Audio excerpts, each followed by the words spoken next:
अस्सलाम वालेकुम नाज़रीन, माया सनागुल तानिसरियाहु न्यू मेरान न्यूज़ सुरकयूं था खबरन डा खबर शामिल कई पिया अचरो थरमा रिपोर्ट हुसैन बख्श राजर जी अचरो थरवासी यूसी बांको चायूं तालको किपरो जिलो सांगड़ अचरो थर गोठ मरूम मोहम्मद राजर गोठ छड़ तड़ खाड़े ऐं गोठ मरूम खलीफ़ो गाजी फ़कीर राजर गाजी वारो हो गोठ तड़ पसर गोठ तड़ सनर गोठ तड़ खाड़े गोठ तड़ मंचर ऐं गोठ नाले तड़ सनर ऐं उन जा मसला हिन अचरो थर ऐं गोठन जो वॾो हिस्सो आहे। ज़िले सांगड़ जे तालके खिपरे वारे हिस्से में मुश्तमिल है।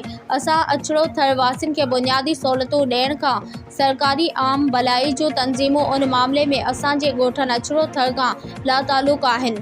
शायद सनन के मजबूरियूं आहिनि या मुफ़ादन जो चक्कर आहे। सियासी तौर हिन हिस्से में अवाम जी अक्सरियत फंक्शन लीग सां लाॻापियल आहे। गुज़री वियल मुख़्तलिफ़ वक़्तन ते फंक्शन लीग जे हुकूमत हुअण जे बावजूद हे इलाइक़ो ऐं अवाम सहूलतन खां महरूम रहियो आहे।